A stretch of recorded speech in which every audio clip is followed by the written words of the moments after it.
On va parler un petit peu en retard de ce qui s'est passé aux Champs-Élysées. Je suis rentré de vacances, on est dimanche soir.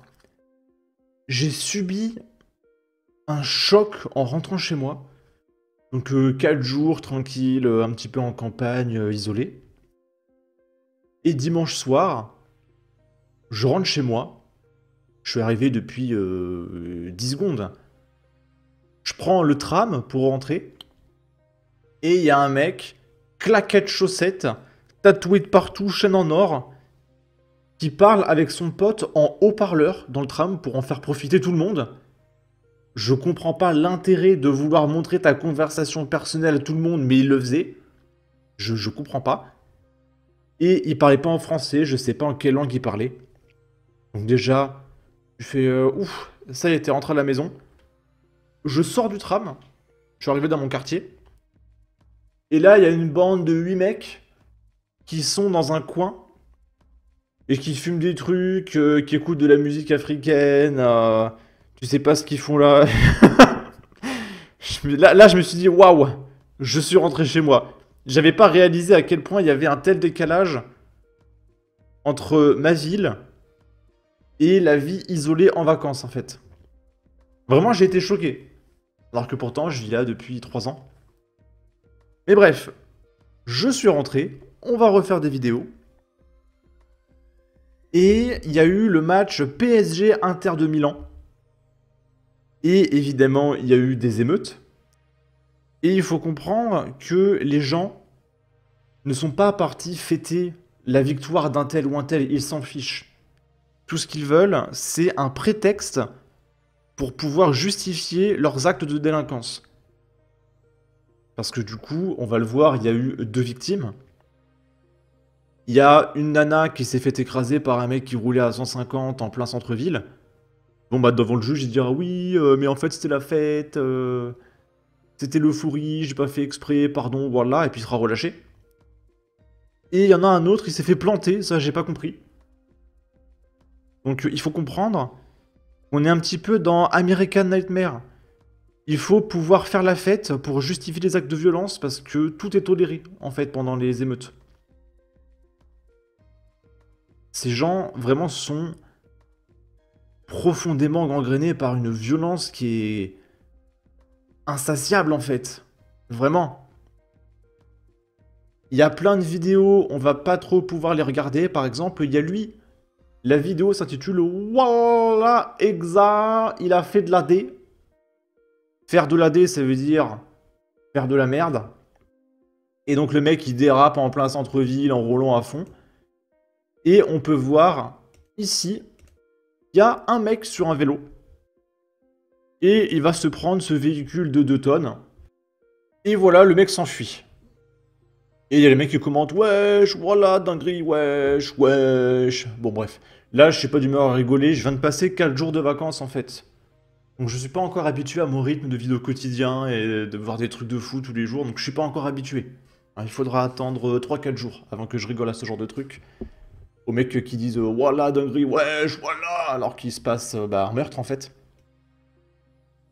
Là, on a le préfet de police Laurent Nunez qui n'excluait pas la possibilité d'annuler la parade en cas de débordement. Mais finalement, elle a bien eu lieu. Au moins 2 morts et 559 interpellations. Il y aura absolument 0 condamnation, je vous le dis tout de suite. C'est inéluctable. Et d'ailleurs, il y a apparemment un 3e décès. Voilà, qui a déploré, on ne sait pas trop ce qui s'est passé. Le conducteur d'un scooter est décédé, donc il a dû se faire écraser. Percuté par un véhicule, voilà. Des Naël. Naël!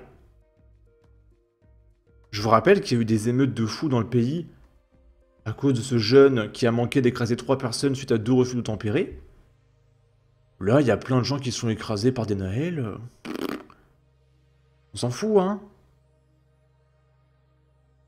Et ça va être de pire en pire. Imaginez en 2050, si le laxisme perdure. Et là, c'est absolument terrifiant. On est sur BFM TV. Et il y a le journaliste qui nous dit « Bah ça va, c'est pas si mal. 559 interpellations et 3 morts. Bah, David Goodenhouse, bon, c'est pas si mal. Et- je rigole, c'est nerveux. C'est pas si mal, c'est pas si mal. Alors Alain Boer, qu'est-ce qu'on se dit? Qu'on doit s'habituer à cela, que tout s'est bien passé quand même quand on voit ces images et ces affrontements? Alors, ça s'est mieux passé qu'annoncé. Ça s'est mieux passé Ça s'est mieux passé qu'annoncé. Parce qu'à la base, il devait y avoir 14 victimes. Au final, il n'y en a que 3. Donc ça va, c'est pas si mal. que les épisodes précédents, qui avaient eu beaucoup plus de casse et beaucoup moins de violence physique, hein, il faut équilibrer.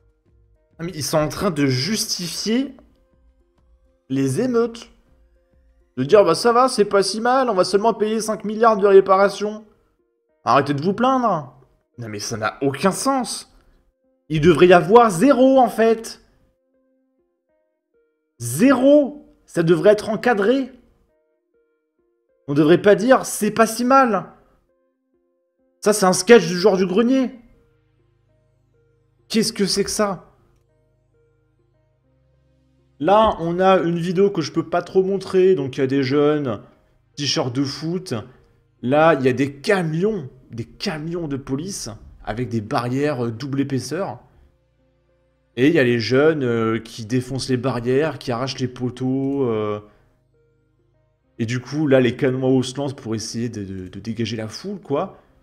On voit que c'est pas très diversifié hein, parmi les émeutiers. Et après, je peux pas le montrer, mais il y a des policiers qui arrêtent des mecs. Et ils sont plaqués par terre, ils auront rien, bracelet électronique, ok. Là, on a des policiers qui reçoivent plein de trucs, des canettes, des pierres, des trucs, ok. Et là, on a l'autre camp, c'est eux qui jettent les trucs, on voit des canettes volées. Encore une fois, c'est pas très diversifié, hein. C'est pas très diversifié. Ok. Je vais en commentaire qui nous dit « Ça va s'arrêter quand ?» Il y a des commentaires, on va éviter de les dire, mais en gros, ça appelle plus ou moins à envoyer l'armée pour régler le problème. Là, il y a des incendies sur les routes, des poteaux qui se sont fait éclater. Mais c'est pas si mal, c'est pas si mal. Ça aurait pu être pire, ça aurait pu être pire. Là, on a des vidéos de dégâts, des voitures. La voiture de Nicolas. Voilà, la voiture de Nicolas qui s'est fait détruire. On entend des bruits d'explosion en fond, donc sûrement des mortiers ou des pétards. Voiture détruite. Pareil là, mais regardez la voiture. Elle a été coupée en deux, on dirait, quoi. Je pense qu'elle a brûlé sur le dessus et elle a fondu. Regardez ça. Et tout ça, faut payer, hein. Ça, c'est les assurances. Donc évidemment, après, les assurances se sont ruinées, donc ils montent leurs tarifs. Donc c'est Nicolas qui paye, hein. Là, commerce détruit. Assurance, Nicolas, on connaît. Il n'y a rien à voir avec la célébration d'un match de football. C'est un prétexte pour tout détruire. Peut-être que American Nightmare va être une solution, hein. On va établir un jour pour que les mecs ils se défoulent, pour qu'ils nous foutent la paix le reste de l'année. À un moment donné.